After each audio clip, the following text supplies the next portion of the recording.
Hi everyone, trying something a little bit different today. If you would, please like, comment, and subscribe. I wanted to go over a few important things if you want to be a hobby breeder. If you want to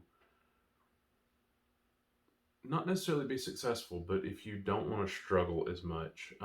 So topic number one is space. I am very fortunate. I have a decent amount of space. I'll see if I can get some B-roll and shove it in here. All right. Shot of my incubator, bedding, and food with tubs. All right, here's a quick pan of my room. I'm very fortunate in the fact that I actually have quite a bit of room.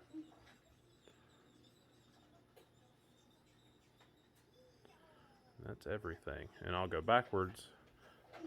That's the hog snake rack. I actually have 2 ball pythons down there. One of them is mine. One of them is a friend who's dealing with Hurricane Zeta fallout and needed somewhere safe for their ball python. Those are all corn snakes except for that one, which is an scaleless Everglades rat, and that is a king snake. That is the rack for the bull snakes.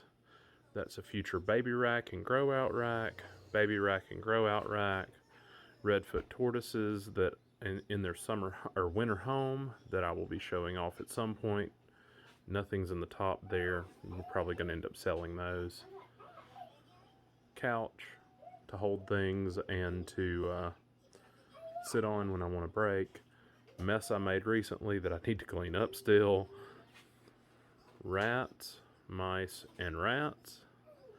And this is a baby rack. And then behind the baby rack is the cooler for all the colubrids that are being cooled for this coming season. And those are all isopods and mealworms, and that's actually dubia food. I'll probably be going over isopods at some point, but I'm really not that good on them, and I don't have just amazing success on some breeds. All right. But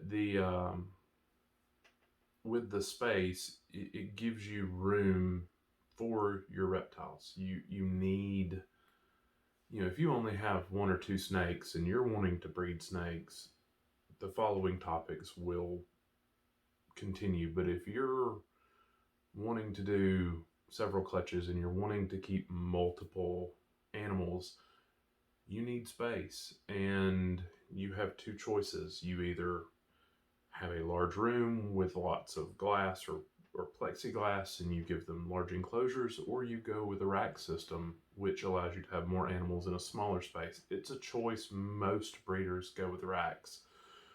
That being said, you have to have somewhere to put that rack. And if you're living in a small apartment, while yes, you can breed and you can be successful, I have several friends who do live in apartments and breed and are successful. You basically have to rearrange your living quarters around the snakes. You have a closet basically that is nothing more than the snake closet where all the snakes go, or you have a room in a 2-bedroom apartment that is nothing but the snakes.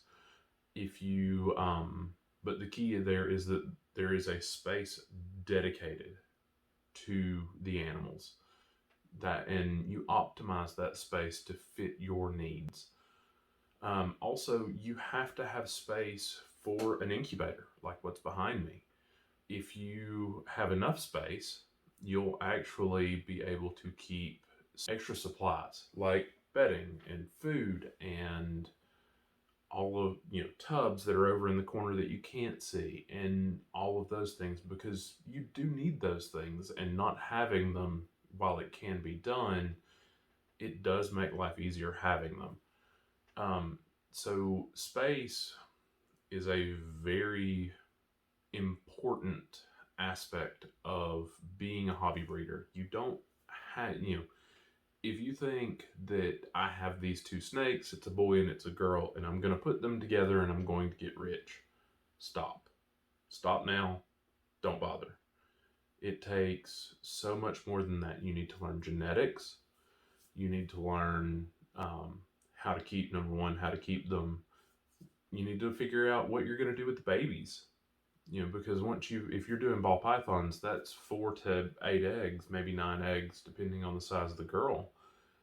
That's 9 babies. What are you going to do with them? You going to keep them? You going to sell them? How are you going to sell them? Who are you going to sell them to? How much money are you going to sell them for? What are you predictively, what can you expect to get out of the eggs? These are all things that I'm hoping to cover in the next few videos that it takes to breed snakes on a hobby level.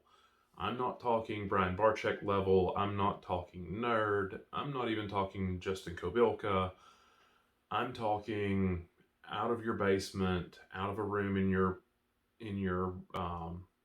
apartment, setting things up, having things together, so that way you have a plan, so that you can hopefully be successful and have somewhere for these animals to go, because you're breeding them for a reason. You're either wanting to make something yourself because you don't want to pay an exorbitant price to get what you want, in which that takes time.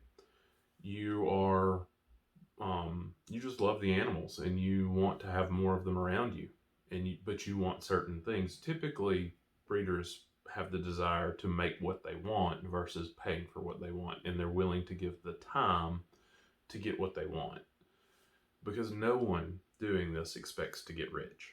No one no, we want to get rich. I'm 37 years old in the middle of Alabama, 3 small children. I have a full-time job, and that full-time job is a full-time job. I'm a healthcare worker. I'm in the middle of all of this crisis, and whenever I'm not at work, I don't think about work. This is my getaway. I love doing this.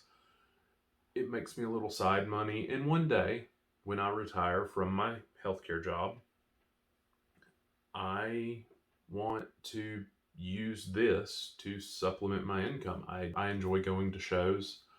I enjoy going and doing a lot of those things. And so with these next few videos, let's see if we can take this from an idea of I want to breed snakes into I want to be successful breeding snakes, because I have a plan moving forward and I have the space and the resources to handle what's coming.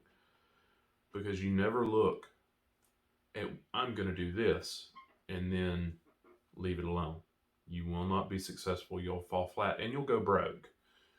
Because while, yes, having one animal that you're paying, $5 a week to feed is cheap, especially compared to dogs, when you have 40 animals or 50 animals or 100 animals, $5 a week is not sustainable every week. It's a mindset change, and let's see if I can express that. All right, everyone, have a great day.